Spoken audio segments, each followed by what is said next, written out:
right time comes, it depends upon the sections which is added, and that is the time why the brothel keepers, the pimps, who has to be punished. Till that fear doesn't come, there won't be, nothing can work out in this. So that is the most important thing, and that is where the FIR, if the FIR is strong enough, the case will go well. Okay. So if anyone wants to still register, how do they go about? We have a link that we can give it to you if you want it, if you are putting it in the media, or there is a registration on the site as well. It's going to be SP, North Goa SP Nitin Wilson is going to be our chief guest, and we have guest of honors, 2 guests of honor. We have Boswe sir, SP of Anti-Human Trafficking, and we have Sujeta ma'am, who is SP. We have got Nitin sir as a SP North, who will be the chief guest of the occasion, who will flag off the walk. We also have 2 guests of honor. One is SP Boswe Silva sir, who is the SP of Anti-Narcotics and also the Women's Police Station and the Anti-Human Trafficking Unit. And apart from Boswe sir, we also have got SP Sujeta Desai, who is the SP for Training and Goa Reserve Police Force. And so far we have the participants who are registered already crossed about 120, and we are hoping to have at least 200 people joining in the next 1 or 2 days. Anything else, any other information that we could provide? Any of you wanted to add to any? Yes, you need. Tell me one thing. 821, who's been running this organization for the last 15 years, and for the last more than 10 years they've been having this walk for anti-human trafficking in more than 50 countries, and more than 500 walks all over the world. So we are privileged, along with Movement India, to do the walk. This is our 3rd walk in Goa. We started in 2019, and then 2022, because of the COVID we couldn't do it between, but this is the 3rd walk we are hosting in Goa by Project Pearl. And Project Pearl is a social wing of Bethesda Life Center. We've been running Bethesda Life Center for the last 22 years in Goa, looking after women and children. And Project Pearl has been launched in Goa in 2023 in the month of January, and we've been very active in helping the society. So Project Pearl is an anti-human trafficking organization as well in Goa. So we are hosting the Walk for Freedom this year. Yeah, we also like to just explain what Project Pearl have achieved over the last the time that we have launched this project. Maybe I'll ask Shabnam to give us an understanding of what that is all about. What in which area we have been with that. See, usually it is because of lack of evidence that the case doesn't go in front, and sometimes, most of the time, also there are also false cases that come up. So it's all on the part of the police, how they handle the case. What kind of a tip-off they get and what kind of a raid they make. So it's all in the police. So that's what more sensitivity is also required for the police force. You know what I'm trying to say? Because it's not that it's only for the schools and colleges and everybody else. The main stakeholder is the anti-human trafficking unit, and they require more of the best practices.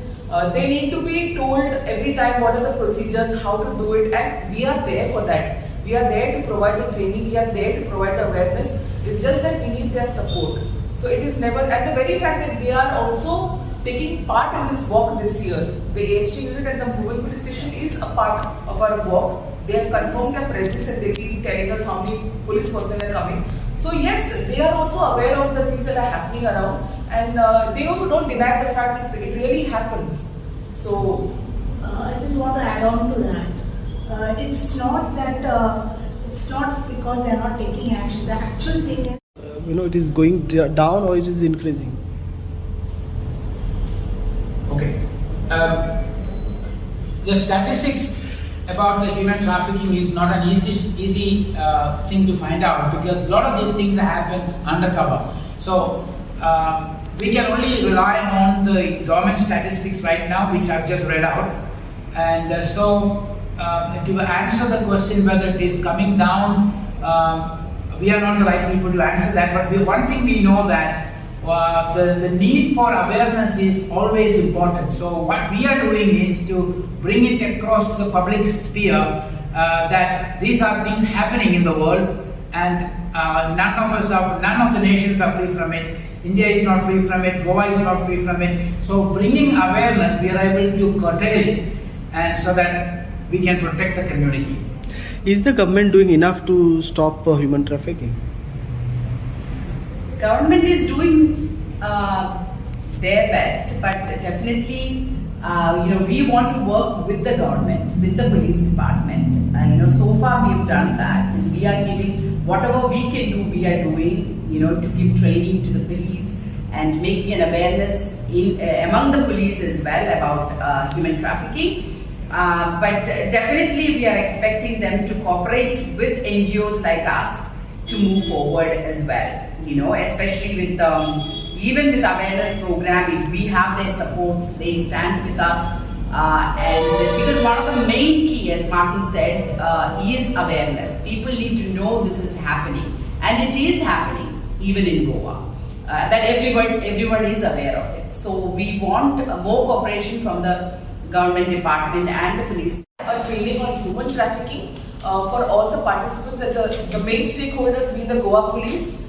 We also had for the child welfare committees, for the Department of Women and Child, the Juvenile Justice Board, the Children's Court, the colleges of social work and law college, and many NGOs participated. We had a 3-day training session on human trafficking. This was in January when we had the official launch of Project Pearl. Apart from that, just recently in the month of July, we had a 3-day training session on the first day being on human trafficking, the Juvenile Justice Act and POCSO Act. Again, for the various stakeholders of Goa Police, we had a good representation from the Goa Police, from the Goa State Commission of Women and even the Child Rights, from the NGOs, from CWCs, from the JJB, from the Children's Court, from Law College to Social Work College to schools and colleges participating in this. We had around 120 participants for a full day session. On the second day, we had a training just for the staff of Project Pearl and Bethesda Life Center and for the students of Law College and the Social Work College on human trafficking. On the third day, we had a training on POSH, that is protection of sexual harassment at workplace. We had around 120 participants again who came for the POSH training from various sectors of hotel industry and small scale organizations, factories. We had a good representation and we had a very good feedback. People have gone back with lots of information which they were unaware of. A lot of impacting work already have been done. But coming to this event that is happening this weekend, and we are hoping that a lot of people from all walks of life will join on this walk, and especially this walk for freedom. And what is the significance of it? Why are we doing this? That's very important for us to understand. So I just want to read out a small statistics for your interest.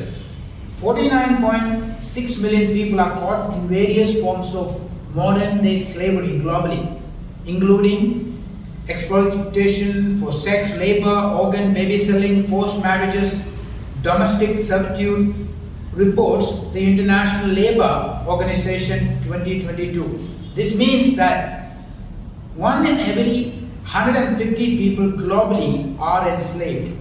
Here in India, 8 children were trafficked every day in 2021 according to the Crime in India report, National Crime Record Bureau 2021. In Goa, as recently as June 2023, 2 Nepali girls were being exploited and supplied to customers for the purpose of commercial sex, and the accused were living off the earning of the racket. A timely and decisive immoral traffic prevention raid conducted by Goa police led to the rescue of these girls, according to National Herald report. And so we want to congratulate the Department of Police for their proactive role. And we as an NGO, as an organization, are just here to help and assist like many other organizations in tackling the human trafficking issue. So this walk for freedom is to bring awareness about it all over India. As you know, 100 places, 100 locations this year, this walk is being conducted. And we are fortunate to have it in Azad Maidan on this coming Saturday, which is the 14th of October, starting at 8 a.m. And I'd like to ask Beena and Shabnam could give us a little insight into who are coming. We have some very important people coming and joining us. So, just we have conducted from the launch from January 2023. We have been conducting awareness sessions for the community that's in Panjim and nearby areas on topics of human trafficking, child rights, child protection, Juvenile Justice Act. Apart from that, we have got permissions from the Department of Education to conduct awareness programs in all the schools in Goa. So far we have covered around 20 schools and covered 1,200 children who have been made aware about human trafficking, the nuances about human trafficking, how to identify. It's a one-on-one interaction with the students. Apart from human trafficking, we also take topics on the Juvenile Justice Act, the POCSO Act, child rights and responsibilities. We have a very huge response from the school authorities, from the students as well, who are very proactive in knowing more about these issues that we have in the society. And we are looking forward for getting more permissions from the schools to conduct the sessions. We are on hold right now because of the exams that are going on. Apart from that, we've also conducted awareness sessions in the childcare institutes in Goa. Around 8 to 10 childcare homes have been covered so far on the same related topics. We have also conducted outreach programs on begging in Panjim city, and we have done 2 outreaches and 1 night outreach in the casino area where we have identified beggars, mainly homeless men in Panjim city.